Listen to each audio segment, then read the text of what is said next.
Hello student, मेरे YouTube channel में आपका स्वागत है। तो आज हम लेकर आए हैं, देखिए हमारा पुष्प का चैप्टर चल रहा था। तो आज हम पढ़ाएंगे आपके लिए जो निषेचन पश्च घटनाएं हमने पहले पढ़ी थी, जो निषेचन से पूर्व घटनाएं। आज हम पढ़ेंगे निषेचन से पश्च घटनाएं कौन कौन सी होती हैं। ठीक है, तो निषेचन के पश्च घटनाएं, दो घटनाएं होती है जो निषेचन के बाद घटनाएं होती है। एक तो होती है भ्रूण पोष का विकास और दूसरी होती है भ्रूण का विकास। क्लियर। अब हम इनमें से पहले इसको पढ़ेंगे, भ्रूण पोष के विकास को। कौन सी पढ़ेंगे? भ्रूण पोष के विकास, क्योंकि भ्रूण पोष का विकास कैसे होता है या भ्रूण कोश का विकास किसे कहते हैं? तो भ्रूण कोश का विकास, वे कोशिकाएं जो भ्रूण को क्या देती हैं? पोषण प्रदान करती हैं। भ्रूण को क्या करती हैं? वे कोशिकाएं जो भ्रूण को पोषण प्रदान करती हैं। क्या करती हैं? भ्रूण को पोषण प्रदान करती हैं। उन्हें क्या कहते हैं? भ्रूण कोश का विकास कहते हैं। ठीक है। अब हम ये देखिए, जो हमारा भ्रूण कोश का विकास है, ये 2 चरणों में पूर्ण होता है। कितने चरणों में? 2 चरणों में। पहला तो है कोशिकीय भ्रूण कोश। कौन सा है? कोशिकीय भ्रूण कोश। और दूसरा है केंद्रकीय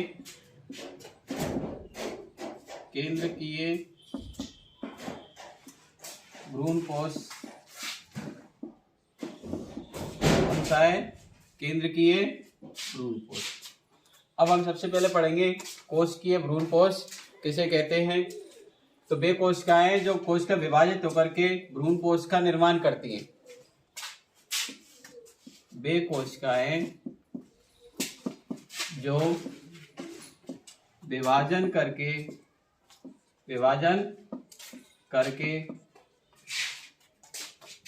भ्रूण कोश का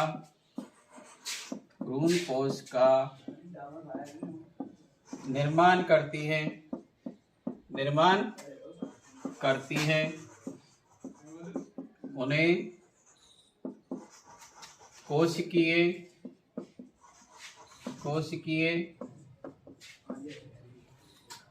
भ्रूण कोश कहते हैं। क्या कहते हैं? कोशिकीय। वे कोशिकाएं, वे सेल जो विभाजन करके भ्रूण कोश का निर्माण करती है, उन्हें क्या कहते हैं? कोशिकीय भ्रूण कोश कहते हैं। जैसे मान लो ये हमारा क्या था? बीजांड था। ठीक है, जो भ्रूण कोश था। अब उसमें एक तो थी हमारी, जब 2 कोशिकाओं ने निषेचन किया था, 2 नरयुग्मक थे। तो एक तो किया था जिसको बोल रहे थे अपन युग्मनज। कौन सी कोशिका बोल रहे थे? एक तो थी हमारी कौन सी? युग्मनज, जिसको अपन क्या बोल रहे हैं? भ्रूण। और दूसरी थी अपन की दूसरी कोशिका, जिसका नाम था प्राथमिक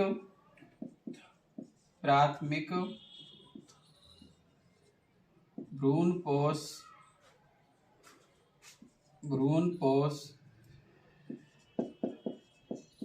केंद्रक। प्राथमिक भ्रूण कोश केंद्रक। अब सबसे पहले क्या होता है? जो प्राथमिक भ्रूण कोश केंद्रक होता है, ये तो थी हमारी युग्मनज कोशिका, और ये कौन सी थी? प्राथमिक भ्रूण कोश केंद्रक। दो कोशिकाओं ने क्या किया था उस टाइम? दोहरा निषेचन हुआ था उसमें।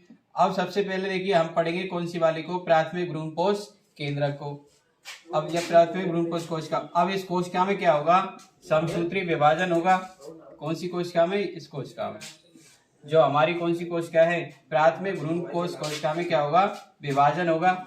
और ये युग्मनज कोशिका है, ये तो क्या है? इसकी ऐसी रहेगी। इसमें क्या होगा? विभाजन होगा, तो 2 केंद्रकों का निर्माण होगा। कितने केंद्रक होगा? 2 केंद्रक। और इन केंद्रकों के मध्य क्या है? कोशिका भित्ति का भी निर्माण हो जाएगा। ये लो इधर, कितने इनमें समसूत्री विभाजन हुआ और कितने केंद्रकों का निर्माण हुआ? 2 का। और इसमें क्या हो जाएगा? इन दोनों केंद्रकों के मध्य कोशिका भित्ति का भी निर्माण हो जाएगा। किसका, एक कोश, बीच में इनके में किसका, कोशिका भित्ति का निर्माण हो जाएगा। अब ये केंद्रक कौन से, जो प्राथमिक भ्रूणपोष केंद्रक थे, इनमें विभाजन हुआ और ये केंद्रक ही क्या है, आगे और विभाजन करेंगे और किसका निर्माण करेंगे, भ्रूणपोष का निर्माण करेंगे। किसका निर्माण करेंगे, भ्रूणपोष का। और ये कैसा भ्रूणपोष है, विकसित भ्रूणपोष होता है। कैसा भ्रूणपोष है, विकसित भ्रूणपोष होता है।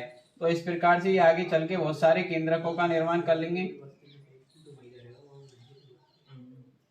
इस प्रकार से ये बहुत सारे केंद्रकों का निर्माण कर लेंगे और इनके सभी के चारों ओर क्या हो जाएगी, कोशिका भित्ति का भी निर्माण हो जाएगा। इस प्रकार से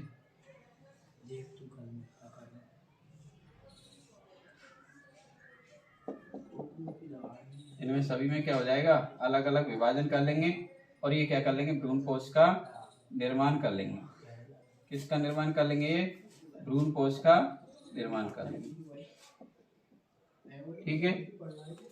इस प्रकार से हमारा कौन सा होता है, कोशिकीय भ्रूणपोष क्लियर होता है, क्लियर। और ये होता है कुकुरबिटेसी कुल में। कौन से में,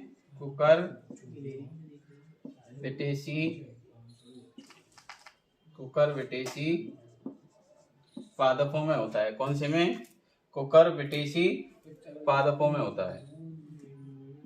कौन से में होता है, कुकुरबिटेसी पादपों में। तो इस प्रकार से हमारा ये कौन सा है, कोशिकीय भ्रूणपोष क्लियर होता है। जैसे आप नारियल का उदाहरण देखेंगे, किसका, नारियल का।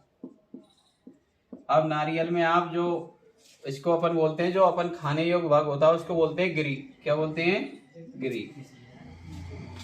क्या बोलते हैं जिसको, गिरी। तो वो किसका उदाहरण है, कोशिकीय भ्रूणपोष का उदाहरण है। और हम पढ़ेंगे अभी केंद्रकीय भ्रूणपोष, तो उसमें जो पानी होता है, उसमें जो जल भरा होता है, वो कौन सा है, केंद्रकीय भ्रूणपोष का उदाहरण है। ठीक है। तो अब हमारा चलेगा केंद्रकीय भ्रूणपोष।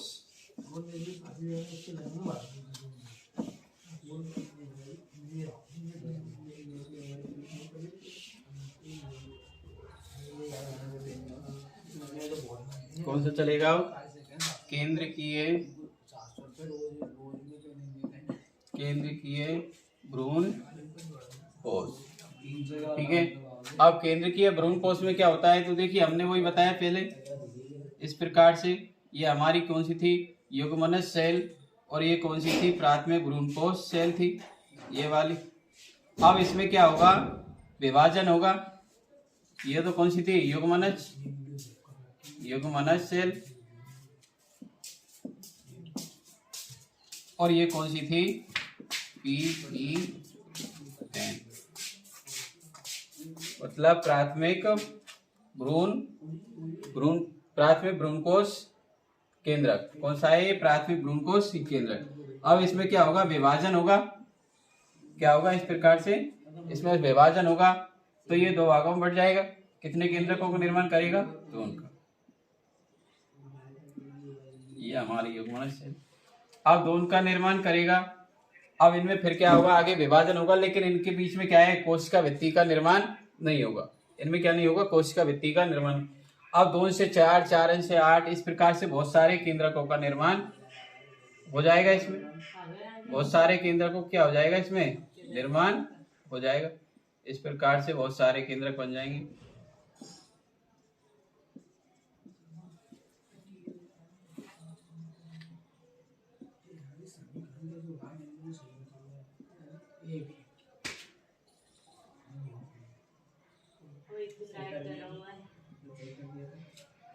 ये बहुत सारे केंद्रकों का निर्माण हो जाएगा। अब ये बहुत सारे केंद्रक, देखो ये 2 केंद्र की 4 केंद्र, 4 से 8, इनमें क्या है, समसूत्री विभाजन होता जा रहा है, तो ये बहुत सारे केंद्रक बन जाएंगे। अब बहुत सारे केंद्रक बन करके जो इसका बीच वाला भाग है, इसमें एक रसधानी का निर्माण होगा। क्या होगा, इसमें एक रसधानी का निर्माण हो जाएगा इस प्रकार से इसके बीच में। और केंद्रक कहाँ चले जाएंगे, सभी पर्दी की ओर चले जाएंगे। कहाँ पर चले जाएंगे, केंद्रक सारे पर्दी की ओर चले जाएंगे। ये तो हमारी युग्मनज सेल है। केंद्रक कहाँ चले जाएंगे, पर्दी की ओर, इस प्रकार से। अब ये पर्दी क्या है, बड़ी होगी। ये वाली पर्दी क्या होगी, देखो ये जो कौन सी रसधानी क्या होगी, इसमें बड़ी होती जाएगी। ये क्या है, रसधानी, रसधानी, ठीक है।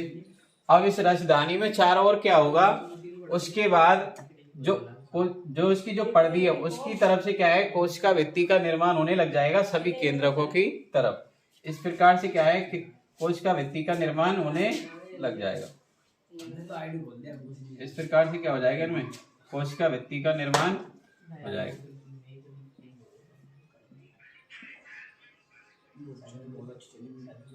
और धीरे धीरे इसमें सभी में क्या बन जाएगी, सभी केंद्रकों के चारों तरफ कोशिका भित्ति का निर्माण हो जाएगा।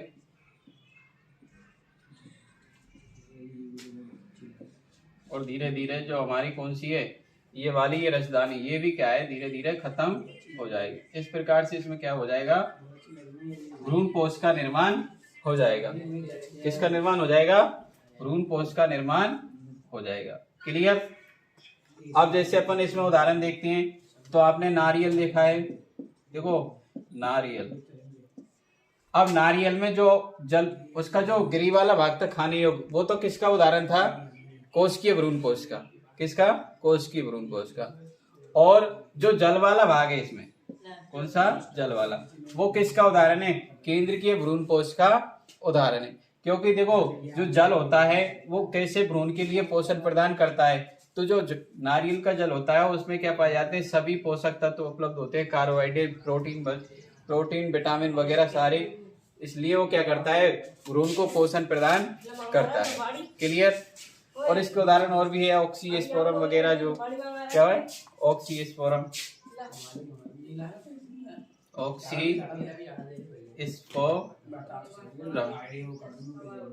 ये भी क्या है, केंद्र की भ्रूणपोष का उदाहरण है। क्लियर। आप